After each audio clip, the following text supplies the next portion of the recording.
Welcome to the Extraordinary Culture Podcast. Podcast for the culture that is music, movies, sports, food, and beer. The Extraordinary Culture.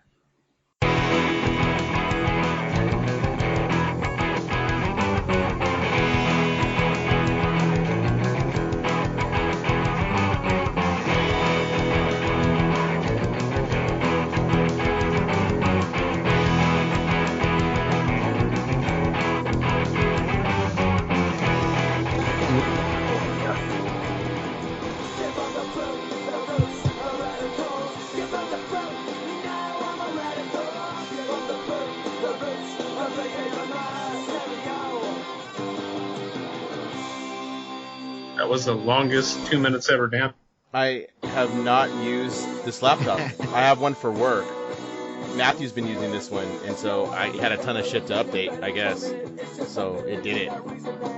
It probably would have shut down in the middle of a recording anyway, so it's done. All right, senor. I think we're already recording. Oh, fantastic. It's March 475th at this point. I think we've gone through some space madness. My ice cream bar. Everybody wants my ice cream bar. I've been telling everybody about your mask. Tell everybody on the podcast about your mask. So I'm wearing Spaceballs, the face mask. He has a space for balls. Got it. I showed Ruby the movie during quarantine here. She absolutely adored it. Oh, she's never seen it before? Ruby? No. She's only 10, man. She's only 10. But at some point we made the joke, she was going, why is everything Spaceballs this, Spaceballs that? I'm like, well, it's the joke. I go, it was big with Star Wars. You put the Star Wars name on anything and everybody bought it. I go, so that's the running joke, is that if it's Spaceballs, you have this. And she goes, wouldn't it be funny if there was a Spaceballs, a face mask? So I went on Etsy and bought 3. That's funny. That's cool. And it's funny because I've only worn it out a couple of times. And the 2 times I've worn it out, I've always got someone stopping and going, either that's the coolest mask ever, or some lady was telling me a story about how a friend of hers was one of the set directors and gave her one of the giant President Screw coins or something like that was on set. Oh, crazy. She goes, it was in storage and somebody stole it out of storage. Oh, that sucks. So it's been quite the conversation piece, to say the least. Well, you're not going to hear any more conversation on TikTok if Trump bans it. Oh, man, what are you going to do, Dan, if he bans it? Just keep it downloaded on my phone and know that there's a whole bunch of workarounds because you can't really ban an app in the United States. Good luck. Did you really think Google Play or Apple is going to want to pull it from their stores when it generates so much revenue? Didn't think so. Microsoft's going to buy it anyway. So what's the difference? They pulled Fortnite. Yeah, I saw something about that. What's the story behind that? The story behind that is Fortnite released a way that you can direct pay them for certain things instead of being an in-app purchase. Oh, well, so there you go, right there. That's all you had to say. It had to do with money. It had to do with money, so there you go. Always has to do with money. Have you ever actually been on TikTok, like at all, dude? It's comedy, like for real. It's whatever you want it to be. It isn't like everybody thinks, it's just dances. No, it's not. Like 100% honest. Like I watch a lot of comedy on TikTok. I've got I'm not gonna lie to you. I have some pretty high viewed videos for Disney content that I put together. Yeah, I have a video that has and this is big in my realm. It's got almost 10,000 views, like for just a thing that I'm doing, and it over over 1,300 likes, like on it. Like it just blew up on me, and I was like, okay, cool. So I got a bunch of followers from it, and I just apparently that's my niche, is this like kind of behind the scenes Disney content for the weird crap that we see there.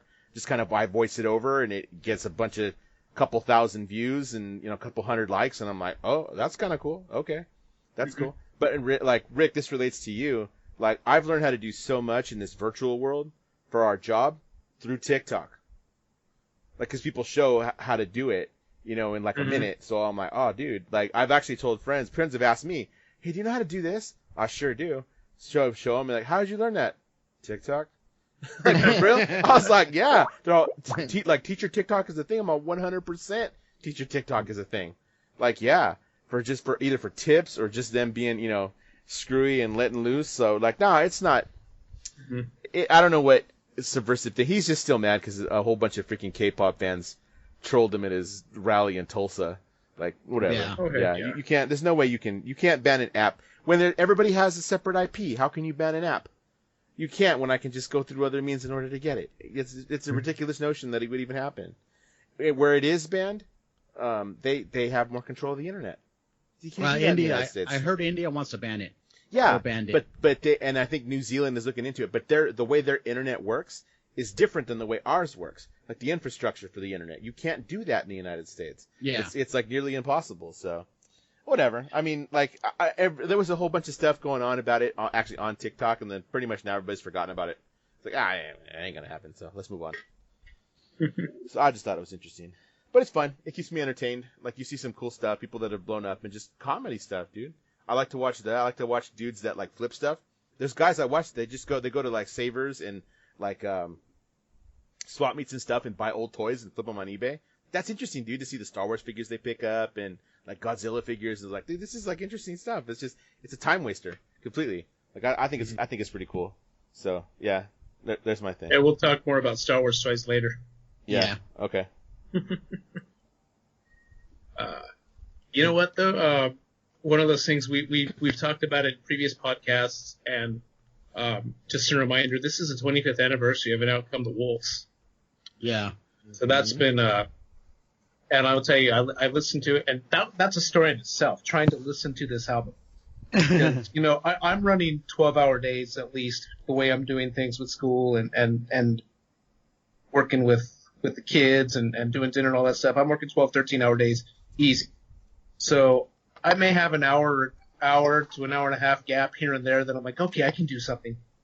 And I swear, every time I have that gap, I either get a phone call, or there's some major technological error going on with kids, or something happens and I can't do it. Even on my phone, man. Even on my phone. And I'm not really going anywhere right now because I got the kids here. We're all doing school, so it's not like I'm going to listen to it in the car. I did. I went to go get something to eat, just turned it on. That's what I did yesterday. I started listening to it yesterday, and then I go, okay, I'll finish it. And I get ready to finish it, and Alicia had an early day yesterday, so she calls me on the way home, and I'm like, well, there goes the chance to do that, because I was gonna listen to it and then watch the convention. So I didn't get to do it. I ended up watching the convention. So this morning I'm like, okay, I'm gonna do it, and I didn't get a chance to do it. And then about 4:30ish, I'm like, okay, I've got time. I'm gonna do it right now and go straight through. I hadn't had a chance to go straight through. Dad calls me. And Dad calls me, and he's talking to me for like a half hour. And, that's my dad. I love him, of course, but that got to the point where, like, oh, crap, man. I came down, and I think I finished it at like 6-something. So I made it. I skated through listening to this for our homework. Yeah. It's only 49 minutes long. I was able to listen to it myself 3 times. I listened to it on I streamed it. I listened to it on CD, and I listened to it on vinyl. I also tried to listen to Picture Disc. Picture Disc fucking suck. Like, really? It sounded like shit. Really? Yeah. It's a little. I have the 7 inches. That's what I was showing you. I have the 7-inch pack. The sound's a little bit grittier than it is on, streaming, obviously, or even on CD. But I mean, it wasn't bad. Then I told you I got a new turntable for Father's Day. So I was kind of, listening to it on that, and then I streamed it. I just thought about it right now. The only CD player I have, I can't even tell you how many hundreds of CDs I have. You guys know how many CDs I have. The only CD player I actually have is in the truck. I don't have one anywhere else. Your Blu-ray with your home theater. I don't have a home theater anymore. I got a little. Just a Blu-ray player. I got a little mini spare shelf system if you want one. No, not really. It's for the garage or something. You know what? I got the setup in the garage actually, because I got the EQ. I got the why is the name escaping me? Receiver. There you go. I got the receiver in the garage, and then I got the speakers, and then I got the thing. Maybe a CD player. I could just put it right on top. It's kind of the little setup. Again next to me. for just be chilling in the garage. Yeah, when it's not so damn Just hot. sitting there. Well, I'm sitting in the garage right now, man, but I had to turn the air conditioning on in here for an hour before I came out here, and I got that blowing on me, and I got a tower fan over here too, and the garage door's open a little bit, so it's not that bad. Not like it was the other day. Damn, I was melting the other day. I think I got all. All right, Dude, it has been freaking hot. Yeah, I think I got all dehydrated. so Hot. Feeling so hot, going back hot, to hot. Go ahead. You know what's hot though, dude? Is that album. yeah. I forget how damn Dragon. good that album is. And It it's is like, a good album. It's a really good album. and it's like, my favorite thing to think about when you listen to an album is that 1-2 punch, the first song and the second song. If you get that awesome, that driving song that gets you going, that first song, yeah, and you can keep it going or pick up the pace in that second song, oh man, it blows it away. And Maxwell Murder 11th Hour, man, do that like nothing. Yeah, that album was just fucking consistent all the way fucking through, man. I mean, they don't make albums like that anymore. I mean, I hate to say that. I mean, nobody could touch this. It's been 25 years. I mean, and then listening to it, I was 19, Dan was 18, you guys were like 14 and 13 when it came out. I mean, so much of our lives and what we went on to do later on is based on that album. I mean, that really helped us get back more into ska, getting like Desmond Decker. Who's this Desmond Decker guy? Mm-hmm. Oh, he's like this old Jamaican ska singer. Let's go pick up his CDs. Dude, and you're like, dude, he's badass. Yeah. I remember the first Desmond Decker CD I did was Desmond Decker and the Specials where they teamed up. I'm like, oh my god, this is so awesome. And we thought Let's Go was good. Yeah. Remember when Let's Go came out in was it 94 maybe 93 or 94? Yeah. We thought that was oh my god, this is incredible. And then this album dropped, and you're just like, that's the masterpiece. They still to this day, when you see Rancid play, I mean, they play stuff from every album, but they play almost this complete album. It's real close to playing this complete album because so many of them are the hits on this particular album. But I know the last time last time I watched them play, which I think was 2 years ago at that what was that? Not Back to the Beach Fest or whatever it was, that thing out in The Book and Drubic one? No, the one that Offspring headlined. Taco. No, it wasn't the Sabroso thing. Surf City Blitz. There you go. That's what it was. Yeah. Surf City Blitz, I think, was the last time I saw him play, and even then, that's when I noticed it. I was like, yeah, they played almost that entire album, which is good because everybody likes that album. But I was just like, man, that's how good that damn thing is when you could play almost your entire set. A good half your set is this album. Now, how many albums have they actually put out past that? A lot. Life Can't Wait, Rancid 2000, Indestructible, Let the Dominoes Fall. What came after that? Without the Dominoes Fall? Honor Is All We Know. Honor Is All We Know, and Troublemaker. The last one, Troublemaker. 5. That's 6, I think. Still holds up against any album that they would ever put out going forward. Yeah, the closest one that was good to it was Indestructible. And I'm going to say this. Tim has to be in a breakup mood to fucking record a good album because he broke up with the girl from Bikini Kill, and I forget her name offhand. I read an interview about that, and then he broke up with his wife during Indestructible. So, right. I mean, those are my probably, Let's Go and Out Comes the Woods are my two favorite albums, without Comes the Woods being my favorite, and then Indestructible. But those are breakup albums. Which, it's still funny that we talk about this album so much because before it came out, how much shit were people giving Rancid, saying they were selling out, this was going to be a sellout album and this and that. And we don't talk about that anymore. And it's the punk standard. Yeah. It is that's the perfect punk album because it kind of is. Hey, did you know in Indestructible that they scrapped that album? The album they had recorded, they scrapped to record Indestructible because it was already done. It was done, and then all that stuff went down. So they went back, and Brett Gurewitz is their producer. Brett Gurewitz is their producer for all their albums. So yeah, they had this one. They had everything done, and then all of a sudden they scrapped the whole thing. They went in, and Tim was just like, I'm not feeling this. I got another album I can write, boom, because of everything, his divorce, and then it was Indestructible. That's actually what happened. Yeah, but I believe that's the story, is that it was completely scrapped. Damn, I wonder if it's still around. I'm sure stuff, came out on because we didn't mention anything because it isn't a proper album, but the B-sides and the C-sides. Mm-hmm. There's some stuff on there. There's some of the older stuff. from the early days that's on there. I'm sure a couple things have kind of leaked out or maybe reworked and came out on something later, but yeah, that's the story with that one. What's the maybe we can find some of it on Napster. You know how classic this album is? What's the song oh man, I can't think. The Interrupters. The Interrupters did the Rancid tribute that what's his name, dude? Elvis. Smelvis. That Smelvis put out, and hearing their song, it's so ingrained to you what the next song should be on, and I'll find out right now which one it is because I can't remember off the top of my head. It's so. Didn't they roll right into it? They rolled right into it. Yeah. Yeah. They rolled into the intro. It rolled into the intro, and then it like someone said, "Oh no, no, yeah." Like, well, no, okay. So like, I'm just so used to like it's this song and then this one and then this one because it's that classic an album that they just straight rolled into the next song.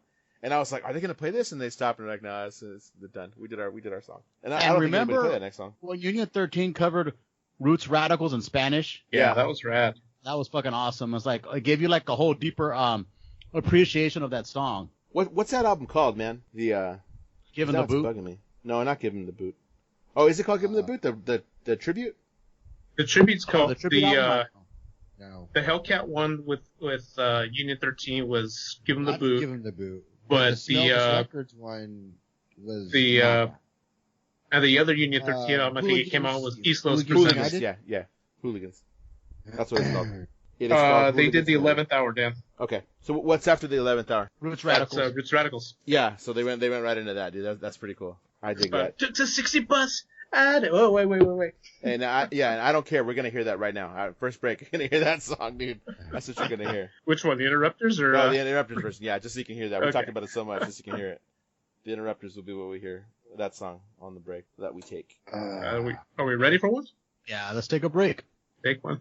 And now, the Interrupters.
Speaking of which, we talk about Lori Loughlin. Theme song.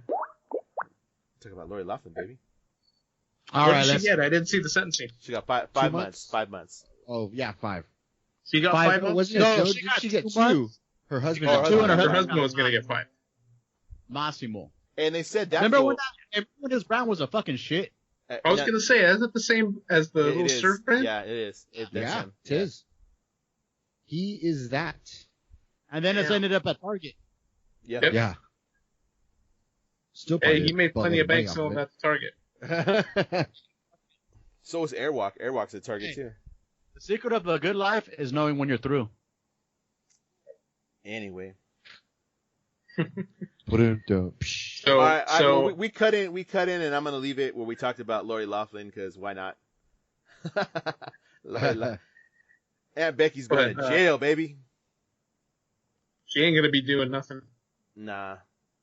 But jeez, dude, I kind of feel like Hollywood's doing nothing anymore. They're all just rebooting other shows and sending everything straight to streaming. Well, no, that's not 100% true. Well, maybe Hollywood, but like TV shows are back. They're filming the ends of seasons and stuff. Dude, I'm just doing a segue. I know what you're doing, but you're wrong. So I was just gonna correct you.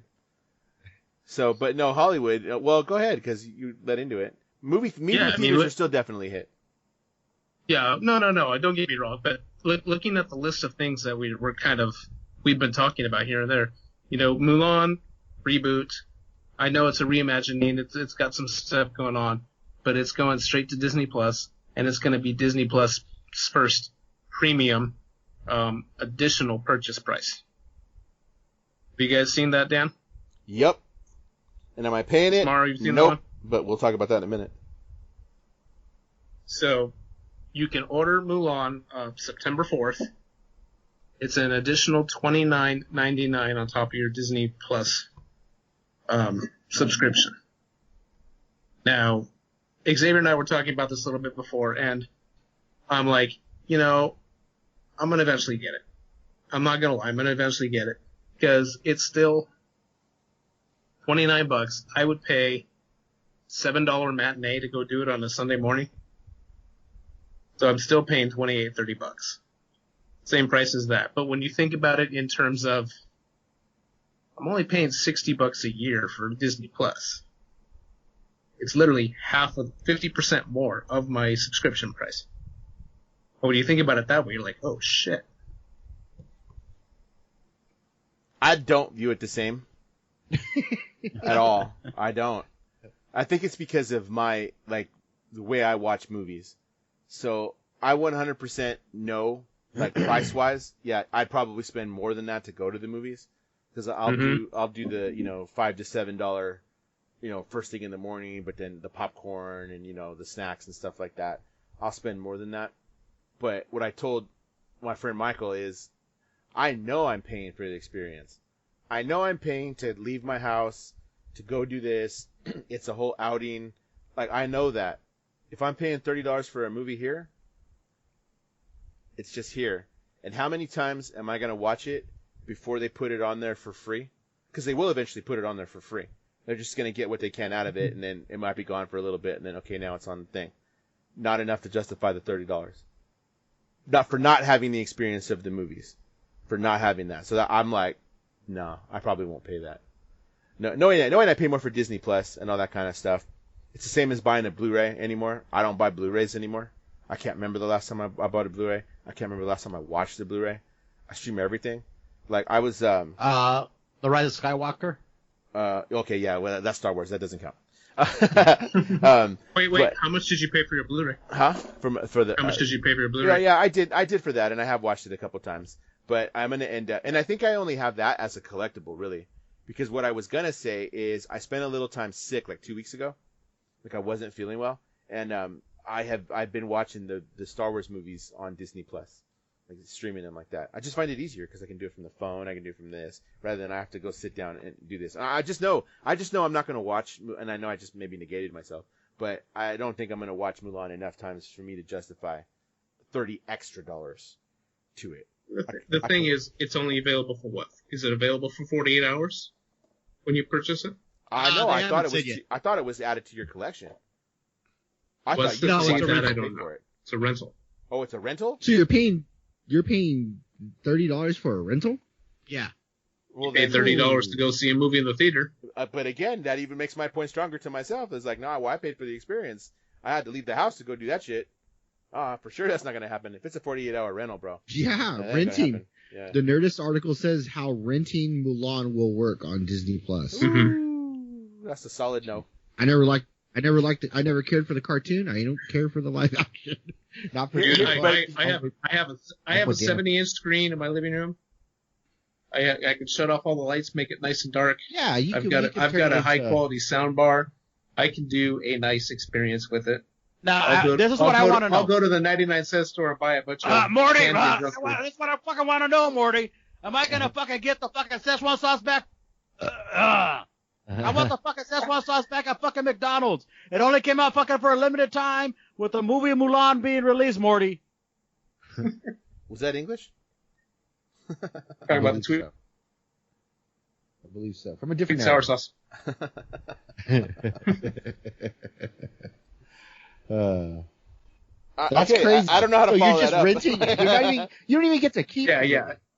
Oh, trust me, I'm complaining. It's 30 freaking bucks to rent. I get that. But I know myself, I know my family. I'm going to eventually bite the bullet and get it. Sure. Fair enough. I know my family. I Hey, still, you got I the still money haven't seen for it. Onward. I haven't sat there and watched Onward yet. Dude, that's available for free now, too. I know, I haven't watched it. I told you, my streaming stuff during this is you have to understand the dynamic here. Like, I don't watch a lot of TV. I really haven't watched a lot of TV I didn't watch a lot of TV to begin with because my schedule was so busy, but I really am not watching it through this, especially now that we're back at work. I haven't really watched TV. If it is, I watch something in syndication that's comedy because I need the laugh or something, something kind of mindless. Yeah, no, I get you. I don't want to sit there and watch. I watch MASH, dude. Honestly, I've been watching a lot of MASH, like, because why not? What I started watching again is Trailer Park Boys. Oh, shit. Trust me, it's on Netflix. Watch that shit. I mean, I only got my fucking grade 10, but fucking, like, I fucking enjoy that shit. Hey, so you know what else is going to come out on a video on demand? Bill and Ted's Face the Music. And it's also going to have a theatrical release. I finally saw the trailer for it. It's pretty cool. I'm cautiously excited.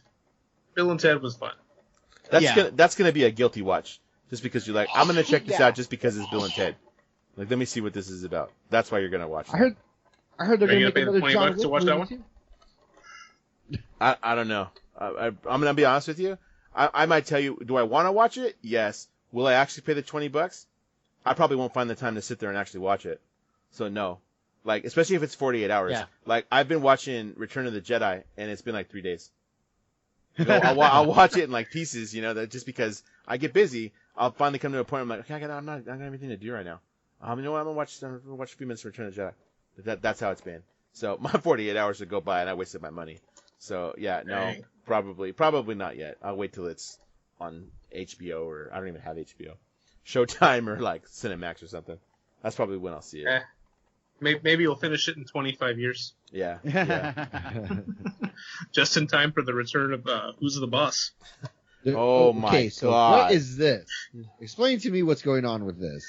It's still in early production, man, so it's hard to say. But the idea is that Tony Danza and Alyssa Milano have signed on to do it's a sequel. It's not a reboot, it's a sequel. Because they're going to be playing the same characters, but at this point, it's kind of in that vein of Fuller House, where Alyssa Milano is a single mom living in the Who's the Boss house. Oh, and that sucked. And Tony Michelli is retired. Wow. So they're not sure whether or not Judith Light or Danny Pintaro are going to be part of it yet. They haven't. I don't know if they've been approached or they haven't responded yet. Because they're smart. But the best part of that show is Mona. And she's dead. Yeah. Yeah. And I know what I She died said. last year. You know what I told Rick? She's Estelle Getty and Blanche Devereaux combined into one. I was gonna say she's Golden Girl-esque. Yeah. Yeah. Mona was 100% Golden Girl-esque. She's, No one needs that. No one needs that. Blanche and Sophia at the same time. Yeah. I predict if that goes through, it won't make it through a first season. I'm gonna throw that out there right now. You'll find a niche audience. I think that's gonna end up on streaming. Yeah, okay. I will give you that. That it end up on streaming before it ends up on network television, or What, it will finish. It will finish on streaming because it won't make it on network television. Who's it'll be on who's trying Peacock. to do this? Is it a specific station? I don't see it. And that I don't know. I there's still not a whole lot of details on about it. There's still no writer that's committed to it or anything like that. I think it might just be Alyssa Milano's production company. Probably. You know what? I'll check it out because Melissa Milano's on their shit. You know, That's she was what like I my was saying, first man. teenage crush, man. I mean, after Princess Leia, Linda Carter, Elvira, Alyssa Milano. Those are like my crushes, like in succession. She was like the first. This is about my age crush for you. I was gonna say, like, you can't have 4 first crushes. No, I said in succession. Those stable. are my crushes. At least stable. that one. At least that one was closer to our age at the time. You know what I mean? So that makes a little bit more sense. I'll give you, now that one. I'll give you. The other ones were just okay. I understand them. I understand the other ones, but Alyssa Milano was at least. Come on, Wonder closer to our Woman, age. Linda Carter. I remember watching that, but I don't remember thinking about Wonder Woman like that. Elvira was a yes. I just remember watching Elvira and like I go, these movies suck, but I still watch the show. Oh, Elvira, Mistress of the Dark, man. The movie itself. Horrible. The movie itself is bad. That was so campy. So Never bad. mind that. Have you seen the sequel? No. I can't say I have. It's worse, but I watched it. You watched it for 2 reasons. Yeah, I did watch it for 2 reasons. Haunted Hills, that's what it's called. Haunted Hills is what that's called.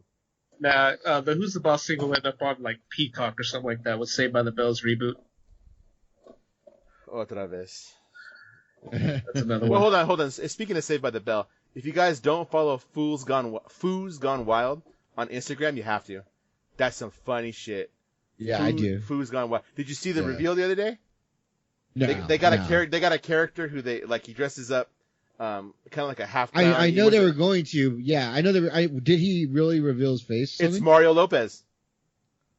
Oh God, it's not. Is it really? Yes, dude. It's Mario Lopez because he's there, and then cause you know the voice is like, "What up, homie?" Doing that, like he does that voice like that. So they did the reveal, and he's like, "There's a lot of speculation as to who Mr. E is." In the same voice, bro.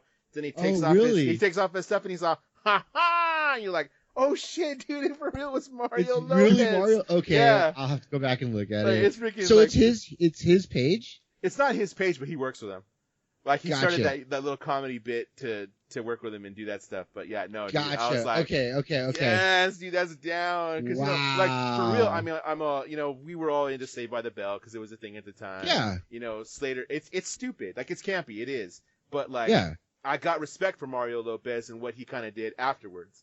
Like you could tell Yeah. he's a legit dude. Like I could hang out with this guy, he'd be pretty cool. You know, and like this even like solidified that. People on the page were like, "Bro, that's badass!" Like for real, he's like, he's cool. Like he's got respect from a lot of the dudes. So it was. So it was pretty funny. there's a picture online of him and what's the guy who plays Zach? What's his name? Shit. Mark Paul Gosselaar. Okay. Yeah. So both of them do jiu-jitsu, and they're fairly advanced. So there's pictures of them actually rolling together in jiu-jitsu class. Pretty cool. Yeah. Oh, you know what? I think Mario's kids do it too, because I kind of trolled this page a little bit after it was because they tagged him in it, and I think I saw his kids do it too. So that's kind of cool. Huh. Yeah. One day, if the world ever gets back to normal and I'm comfortable with that, maybe I'll take that shit up. I'll start that shit up. I had wanted to and get to the gym and all that, but like I'm like, this current environment, I'm not comfortable with that. Like I'm just not, dude. All right, so let's like get this shit back on track. So I love this movie. These have like 2 of my favorite like comedians, and I don't really. These guys could pull it off, but like, do we really need a Planes, Trains, and Automobiles remade with Will Smith and Kevin Hart? No. Okay, so here's my question on this. What if it was The Rock and Kevin Hart? No. Even more. I think they have better chemistry than Will Smith and Kevin Hart do. I just don't want to see him in Planes, Trains, and Automobiles. No, yeah, I think that's the thing. I agree with you. They do have more chemistry than those two. But no, you don't need to redo Planes, Trains, and Automobiles. Yeah, I'm on that same side. You know what? I'm gonna go out on a limb and say you don't need to redo anything John Candy did. Nothing. Don't redo anything John Candy did. Nothing. I miss John Candy. Like still. And even if you're remaking movies, these old movies, you can't do some of the stuff that these old movies used to do these days. So what's even the point? Unless you're trying to do it, unless you're trying to rewrite the history that way, which I don't think that's really the intent. But I mean, you're just gonna put your new twist on it, and you're gonna ruin it. It's interesting because what is it? I record NXT and I watch NXT, and after the show, they usually show a movie. The last couple of weeks, they've shown like Rush Hour or something like that, and they're putting disclaimers in the front of that now. And they're putting things. They're saying like, we all love a '90s buddy flick. They go, but you got to realize these were made at certain times. Things were different. Some of the things that happen here might be offensive to people. Oh yeah, what's his name making fun of the Chinese stuff? Yeah. And okay, I mean I understand that. Like show it, but just say, hey, this was a product of the time. Because there's nothing overtly racist in there. It's not overtly racist. It's just it was a joke about something or the way that Jackie Chan speaks or something like that. But then Jackie Chan kind of does it back a lot of times. Yeah, he does. To him, I want to call him Smokey, but Chris Tucker. Yeah, so he does it it's a time and a place. It's a time and a place. That's fine. You can like it. Just know nah, I really can't do that. But it's funny. It's funny for what it is. But even going back to planes, trains, and automobiles, I mean, that's like what we call like a PG comedy straight through. I mean, there's nothing like overly sexual other than like, where's your hand? Between two pillows. Those aren't pillows. I mean, that's about as racy as you get. Was that rated PG? PG-13 maybe. I don't know. It's been a long time since I've seen it. I think you're wrong, man. I think that was a higher rating. I'll look it up right now. Maybe because of language, but like R. It's rated R. I knew it wasn't. That's not a kid's movie. It has an R rating. So maybe because of the language. I have seen it. Maybe some suggestive stuff. It's been so long since I've seen it. Yeah, right. Yeah, me too. I'm gonna, and I do remember really liking it, but yeah, no, I also remember when you said that, I was like, no, I remember some things from that movie, and that's not a, okay, yeah, Steve Martin, and, oh yeah, no, he has this whole scene alone, that whole scene where he says fuck like 20 times. That's not a PG movie. Like, that alone is the R rating, how many times he said it. Fuck. All it takes is two. Yeah, it's not bad. It's not bad, but I think it's probably language and some of the stuff. Didn't he say he picked up chopsticks with his butt or something too? Like, it's a little crude. It's a little crude in its delivery and the stuff it says, but no, it's still. I don't think it's a movie that needs to be remade. I don't think Will Smith needs to remake anything. I don't even think Will Smith needs to make movies anymore. He needs to go back to being the Fresh Prince and not crying about his relationships. No, what? Honestly, that's another reboot, man. Is a Fresh Prince. That's another reboot they're working on. Really? Listen. No original. Here's how you plan it out. You do a reboot where they're coming together for Uncle Phil's funeral. That's how you start the reboot. That concept alone makes me unhappy. No, it's the one they're working on is supposed to be more of a dramatic series. And I don't think it's going to be called Fresh Prince. It's going to be called like Bel Air or something like that. Oh, is it going to be one of those ones they need to stop calling it reboot if it's just based on this thing? Because you know how a lot of the comedies in the 80s, like Three's Company, I can't remember which one, but it's based on a British comedy. Oh yeah. You know what I mean? So like, if you tell me that, okay, it's like you took a concept that was like, okay, we're going to take this concept and do something different with it. Okay, I'll buy that. Stop calling it a freaking reboot. Because I think you're trying to redo the damn thing, and if you're not going to completely like that, but I'm all right with that. They say like, no, this is based on this thing, and I think Three's Company actually does say in the credits based on like this TV show from whatever. And a lot of them were English, because England does that thing where they only run they don't run for years like American shows do. They run like 3 seasons. 3 seasons of like 4 or 5 episodes. They're really not that long. Yeah. Like it's not a whole they're long very thing. Finite. Yeah. Right. The Office is like that too. The Office is based on a British show. Yeah, it is actually. The Office. Isn't the IT based on something else too? The IT Crowd was a British comedy. It's a British comedy. Oh, okay. Maybe that's what I was thinking. Got Chris O'Dowd. Okay. Hey, so we got a new bitch. Move over, Carole Baskin. Yeah. Yeah, this is right, okay. No, I'm reading. I'm going through the article right now. So explain it to me, man, because I heard stuff, but I've been out of it because I got sick. Because I don't know. We didn't talk about it, but we've had some personal stuff. The family here has had some personal stuff going on. I'm out of the loop as to what happened. I know we're talking about Ellen. I know there's been some allegations, but I honestly don't know. I don't even know what they are. So there's basically been some allegation that like behind the scenes, she's been a bitch to people. She's like been really rude to people. She's like trying to make jokes at people's expense that weren't like proper. Like Dakota Fanning, like she's all like, "Hey, so Dakota, you didn't invite me to your birthday party, so yes I did. You couldn't make it. Oh yeah, but I wasn't invited." And she was trying to like keep on like insisting on it, like trying to make a joke about it. And, like Dakota Fanning's like, "No, I invited you. You couldn't make it, and you fucking suck." And then like you find out like she and her production staff are really rude to like all her guests, all the people who are come on the show, all the people who are like lower, like the Gophers and all that kind of shit. That's crazy that they would do stuff like that to their people. Think that they would actually be able to get away with it. There was something in the article saying something along the lines of people who have worked for her have said there's literally a bowl of gum outside her office, and you have to chew it because she says she's super sensitive to smell. And if she smells your breath and she doesn't like it, she won't talk to you. And if you smell like maybe your deodorant's wearing off or something like that, she'll make you go home. Shit, I'd never be on. Same people, are saying, she'll go to a restaurant. She tried to get one of the waitresses fired because the server that was serving her had a chip in her nail. Oh my God. And like, this is somebody who says at the end of every episode to be kind to each other and this and that. So, and then, people of color have come out saying she makes the same thing, the weird, uncomfortable jokes in front of them, saying something like, "I only know the white people that work for me." Or if they talk to her about unfair treatment, they're like, "Oh, you must be the PC police." And just little stupid things like that. How much do you think she thinks she gets away with because she's a comedian? Probably a lot, because that's what comedians do. Mm-hmm. So do we blame her for that? Or is it just she's being a little crude because she's a comedian?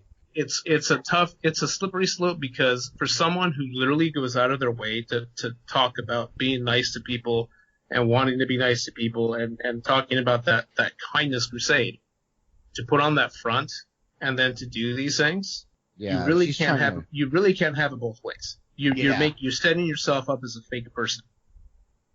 And what does comedy have to do with trying to get someone fired over a chipped nail? Yeah, exactly. So you're setting yourself up as a fake person, and nowadays people don't want that. They want full transparency. They want honesty in the people they look up to. I've never been a huge fan of her, just because I'm not. I kind of don't care. I never really understood the appeal, I guess. I never really understood why people were so crazy about her, because I just view her as another comedian. I don't care about her sexual orientation, none of that, obviously. Like, I don't care about that, kind of stuff. It doesn't bother me. But I never saw the mass appeal that she had, because I really wasn't ever like, oh my God, she's like the funniest thing. I don't know. I wasn't. So it's not. Am I surprised? Yeah, I am a little bit. I'm a little surprised, but does it bother me? Not really, because I guess I didn't hold her up on a pedestal. I guess, so. I was shocked she got the talk show. When she first got it, I was like, okay, whatever. It bothered me because the way she portrays herself on television is complete opposite of what she portrays herself in real life. That's what's bothered me. Because she's like, oh, I mean, I honestly know somebody who won a car from her because they have the dirtiest car in the parking lot. Like, in one of those shows, like, I have the dirtiest car in the parking lot, so I'm going to give you a brand new car. I know somebody who's won that car. This was like 15 years ago. So that's why it's like a shock to me. Like, oh my God, this person, like, she's like, oh my God, I'm going to give this away. I'm going to do this and I'm going to do this. And it turns out she's a total bitch. Okay, so here's a weird question for you. So if I remember right, your brother was a champion of her in the early days. Like the real early days. My mom and my brother love the show. They have the donkey that dispenses cigarettes. Yeah. I remember that. And I remember, like, so how did he take that news? he hasn't really watched her for a long time, and he just says like, well, if this is true, she's a bitch. Yeah. Okay. I could see that, but I can also see how your brother, like, as she got more popular, was just kind of like, this really isn't my thing anymore. Yeah. At the same time, so okay. And he's even been on the TV show. He's been on the Riff Raff Room. So like the people who can't make it actually into the audience, they're in that like a little side waiting area or something. Yeah. You're watching it recorded live, but you're closed circuit. Yeah. Gotcha. Hey, speaking of the other bitch though, did you see? Oh, you bitch. Did you see the family of Don Lewis is offering $100,000 reward for information that will lead crazy. to the end of his case or whatever it is. That's crazy. I wonder if they could find something, if they really can. She made the news more than once in the last like couple of weeks. Have you seen the other stuff that Carole Baskin's been involved in?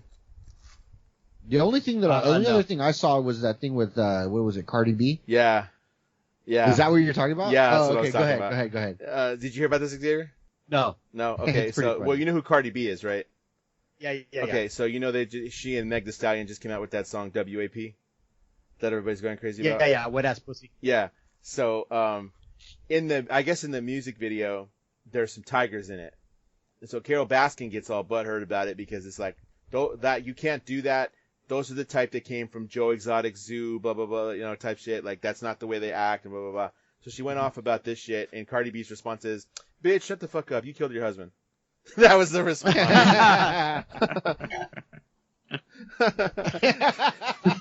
Like, yeah. Oh, man, I died. I was like, oh, that's funny, dude. Like, you go all this complaining is all you're going to say back, and it's like, well, okay, well, you win. I thought that was good. That was pretty funny. And, it's probably true, but no. And then the $10,000 thing came out, because this was like a couple of weeks ago. Or, yeah, something like that, because that song hasn't been out that long. So I thought it was pretty funny. Yeah, it was. And then I guess at some point somebody sent a letter to Jeff Lowe at the zoo giving details for where the body was buried. Really? Yeah. That's going to be Tiger King 2. The search for Carole's husband. No, that's going to be Tiger King 3. Because Aren't they're they already working on 2 with Xavier and Roy. Hey, Yeah. okay. The Wrath okay. of Roy? I was going to ask you if that was going to expand on the Joe Exotic stuff or not. So, okay, that makes sense. Because I was like, honestly, by now, like, other than Carole Baskin making some news sometimes and us making jokes about her, the original Tiger King ship, that's sailed, dude. That's gone. That was like 13 years ago in quarantine. Oh, yeah. So, no, and like, the memes were gold during the memes were just gold. Oh, yeah. And then, like, you don't see it. The first month of quarantine, that's what, like, kept us going. Yeah, it did. And then it's like, it's gone, man. What is right now? What is the new, like, what is, like, the Tiger King right now of this time? I don't even know. Is there even one? There might not even be one. To be honest with you, I watched the convention all the way through, and I've never done that shit before. I did too. Say that one more time? The Democratic I watched Convention. the Democratic National Convention. I watched the shit all the way through, and I've never done that before. Oh, okay. Yeah, that's the closest we got to like the newest, like keeping us on like watching TV and shit. Yeah, there really isn't anything on TV that anybody's watching because more people are back to work, obviously. Yeah. So not everybody's stuck in the house anymore, and then school just started. So there's that whole thing. No, I can't think of anything. The thing that I've seen the most about is actually WAP. I see a lot of shit about that, about the reaction to it. Not memes, the reaction to it about stuff. But no, not like the early days of quarantine, which were gold. Like just comedy gold. As far as that's concerned. So, I don't know. Pretty unique opportunity, though, for sure. Man, that I don't think that thing would have taken off if it wasn't for quarantine. Like, we talked about it when it first came out. And I think I think I was talking to you. I mean, you got to watch this shit. And I was like, bro, this shit looks freaking stupid. Then I watched. I think we all said that. Okay. I know. I watched one episode and I was like, what the fuck was that? That's what I said. I gotta watch episode 2 now. Like, and I watched it. I binged it because we were all sitting home doing nothing, trying to figure out what was going on. So like, I finished like in a day to a day and a half. I finished the whole damn thing because I was like, it's all in one shot. It's funny because I at work, somebody like just before the quarantine, there was like, you gotta watch the Tiger King. So I watched it all the way through. Talked to my fiance. She's like, we're all watching the Tiger King except my brother because his Netflix doesn't work right now. So he watched the whole Tiger King. He watched the whole Tiger King. My brother-in-law. And he's like, oh my god. That's like everybody was talking about. Did you see this? You see this?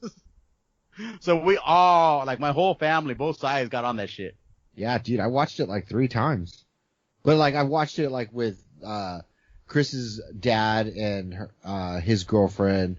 I watched it with like some kids, some people at work. I watched it just with random people. But I've seen it 3 times all the way through. It's crazy.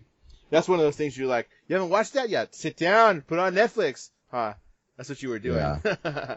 Dude, there's this guy who doesn't have the internet. He doesn't have Netflix. And we're like, dude, we'll lend you a hotspot.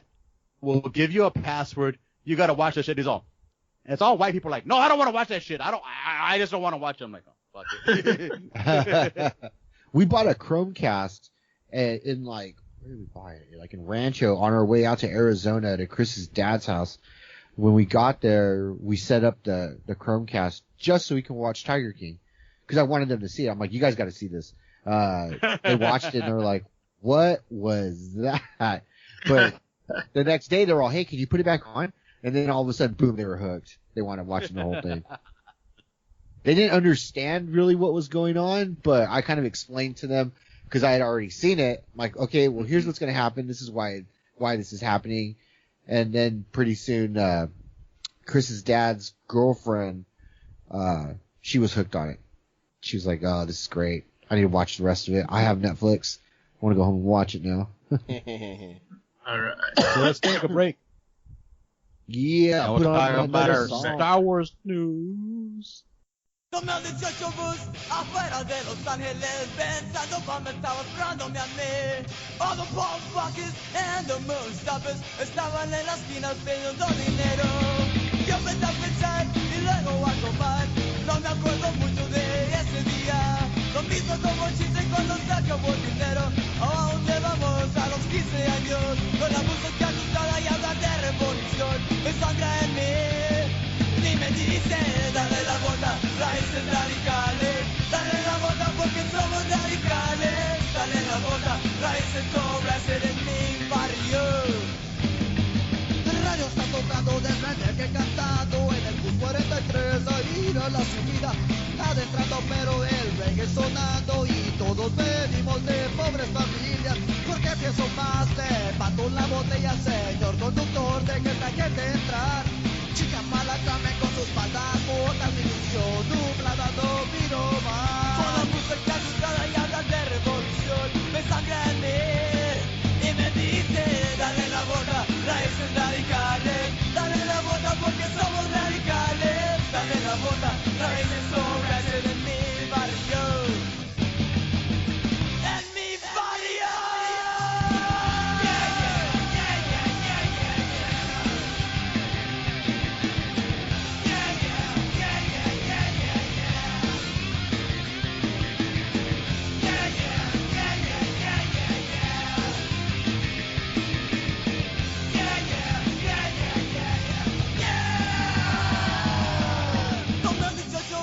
Afuera de Los Ángeles, pensando pa' me estaba esperándome a mí. All the pop buckets and the moon stoppers estaban en las esquinas pidiendo dinero. El radio está tocando de pendeja cantando en el bus 43 a ir a la subida. Niña mala que veo con sus faldas cortas, mi visión nublada no miro más. Con la música asustada y hablan de revolución, me sangra en mí y me dice, dale la vuelta, raíces radicales. Dale la vuelta porque somos radicales. Dale la vuelta, raíces sobras en mi barrio. Dale la vuelta, raíces radicales. Dale la vuelta porque somos radicales. Dale la vuelta, raíces sobras en mi barrio.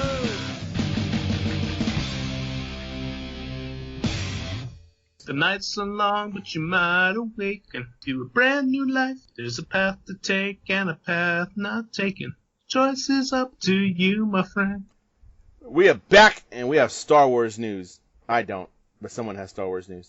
Dun, dun, dun, dun. So this relied on Star Wars news, but the Rogue One prequel is going to be a series on Disney Plus, and Diego Luna is back as Cassian Andor, and basically Hold it's on, fix that. Say his name follows the right. adventures of a Say his rebel name spy- right. Say his name right before you go on.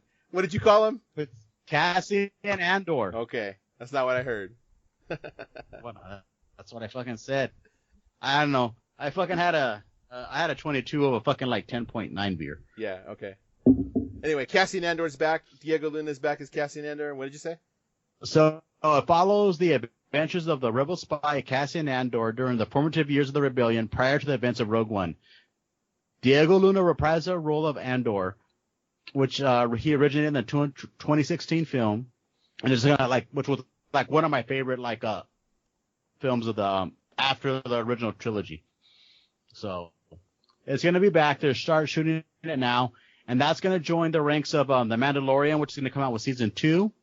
And the new Obi-Wan series that's supposed to come out. I'm looking forward to it because it's Star Wars. I will support anything Star Wars at any time. I don't care whether you like it or not. I will watch it. I will support it. I'll like it. That's what you get.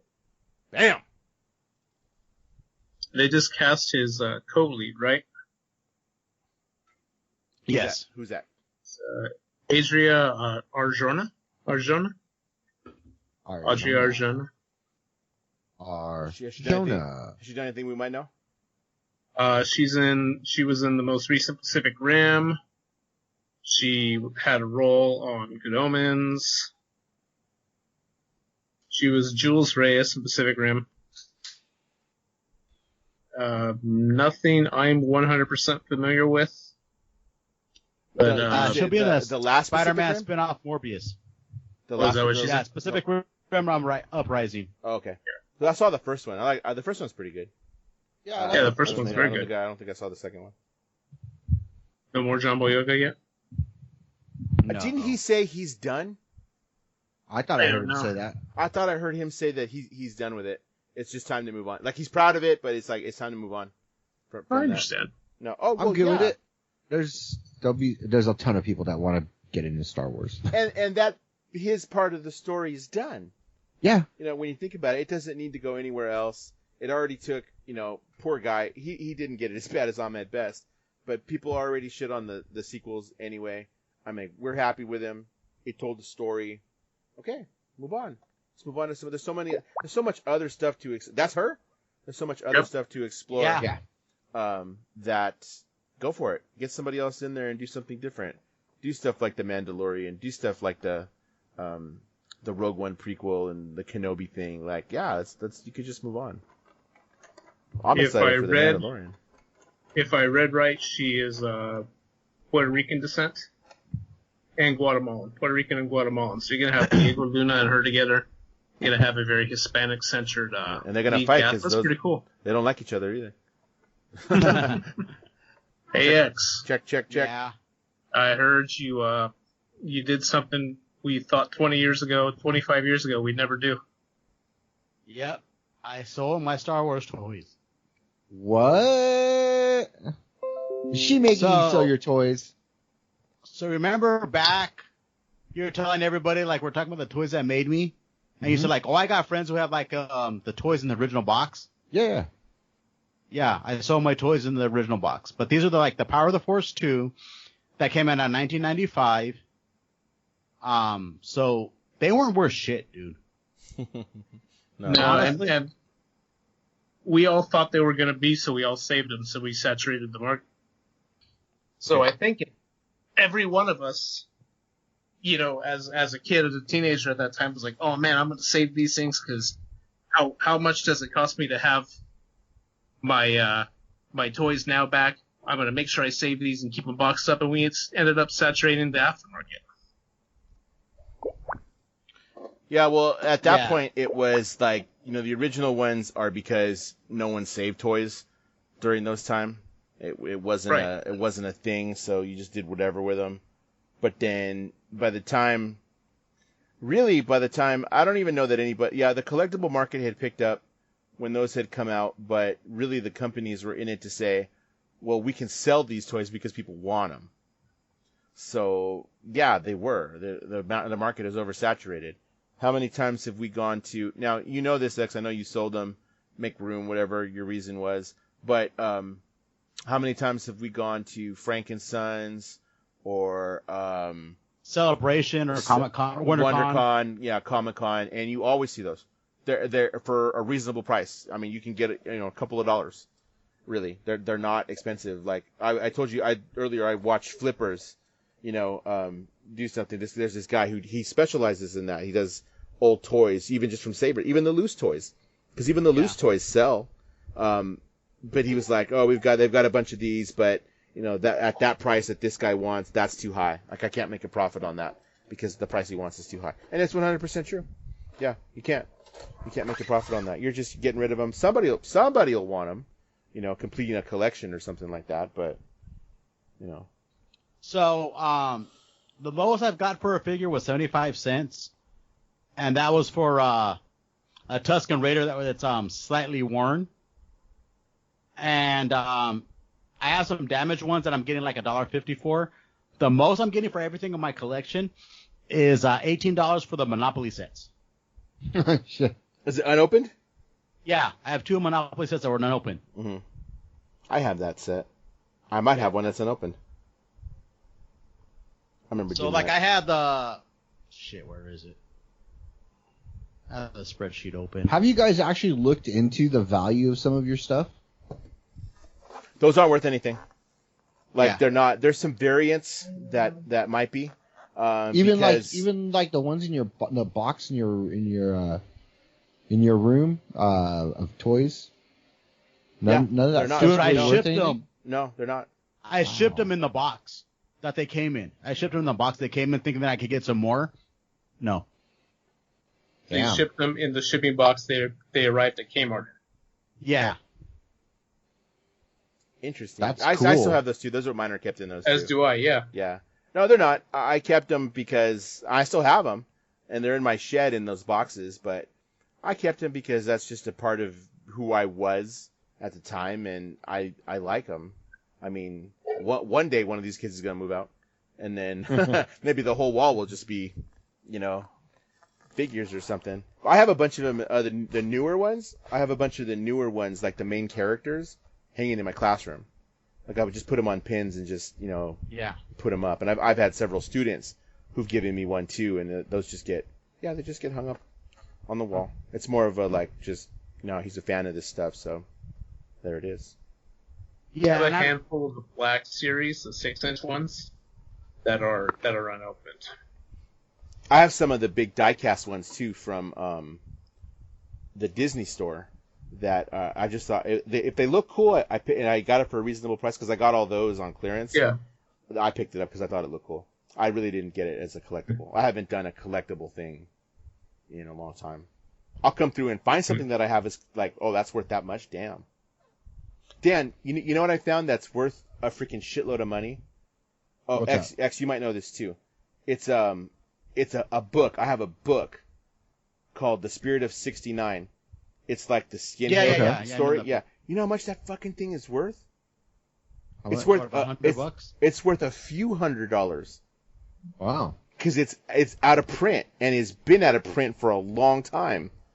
But it's it's well known. Yeah. I think it was Remy. Yeah. Remy had put something about skinheads and I put that book up and he was like, oh, you have that? And I was like, dude, I just saw how much this bad boy is worth. It's worth a lot of freaking money.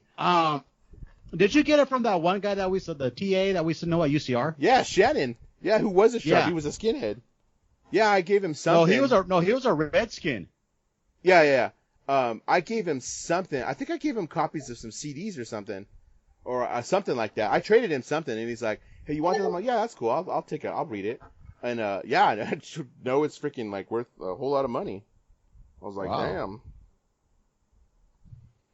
That's kind of cool. But no, I don't collect things anymore. I just collect albums, and I was told that I gotta to buy new albums, I gotta get rid of some albums. So. Yeah, check this out. Okay, so go ahead.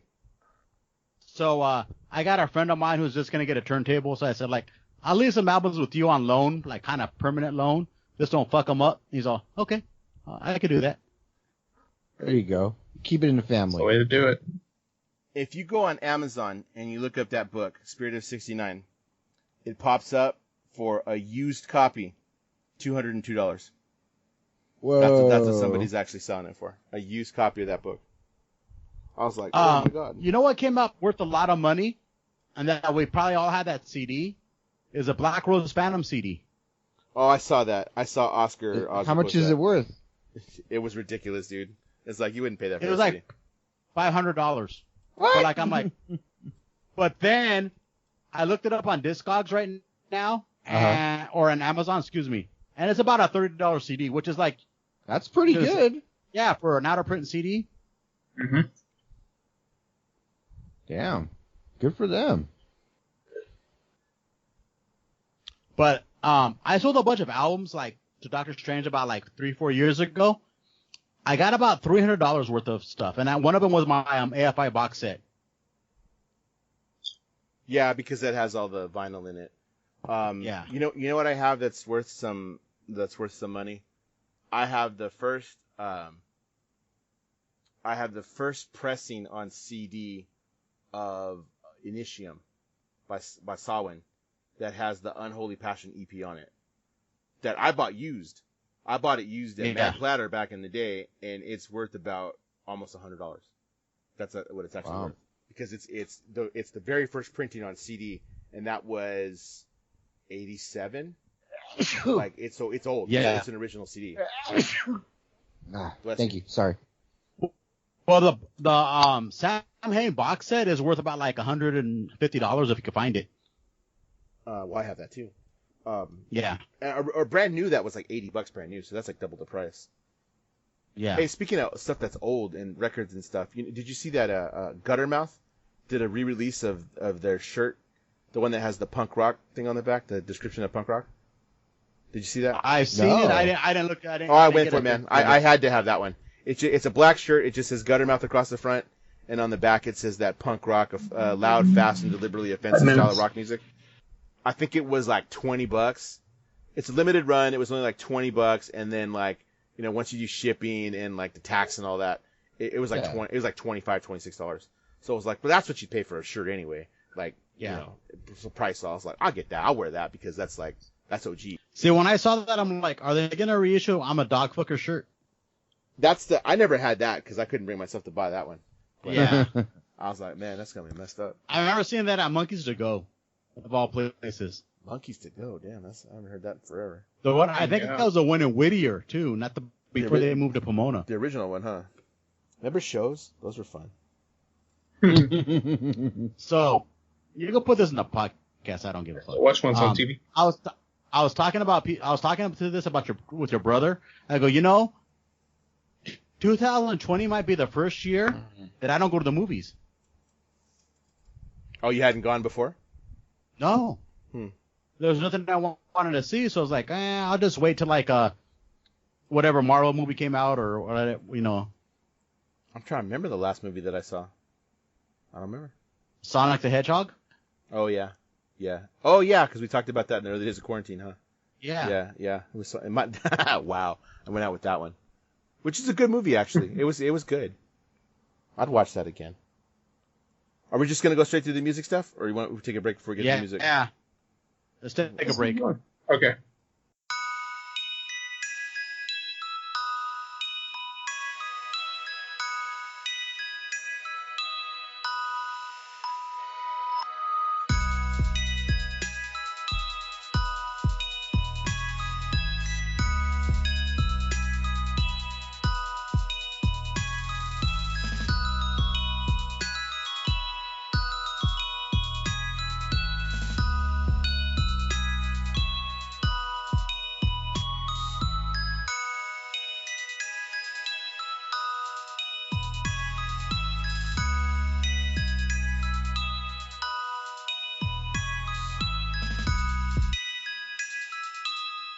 So Dan, you said Ice Cream Man is coming.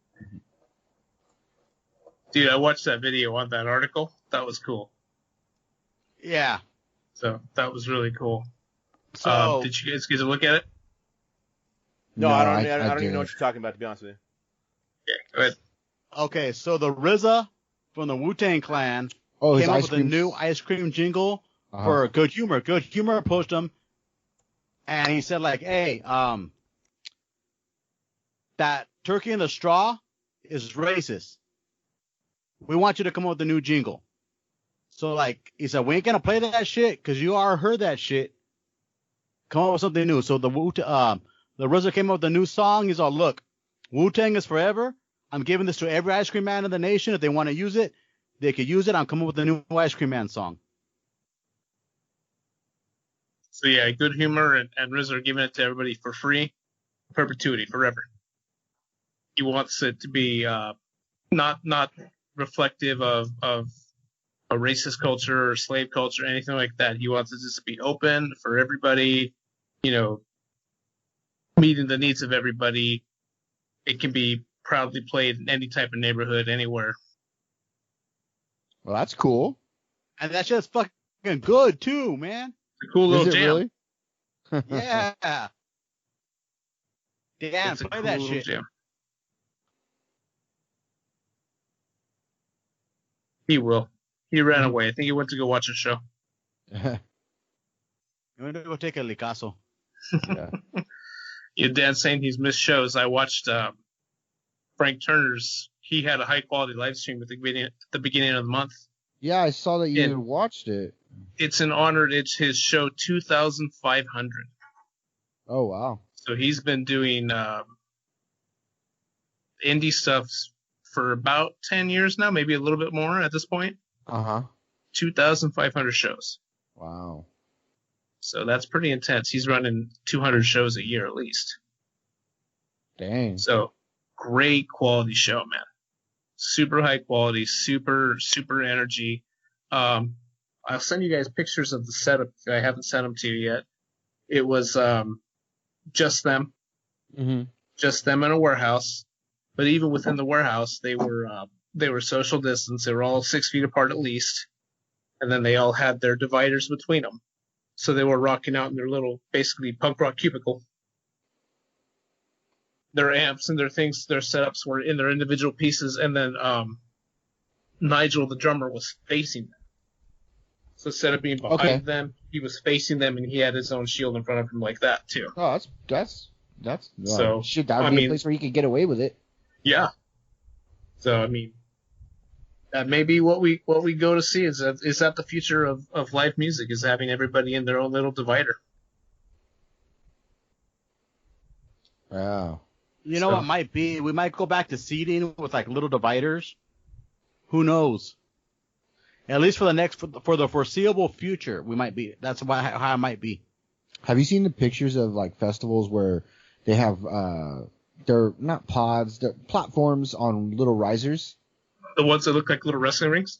Yeah. Yeah.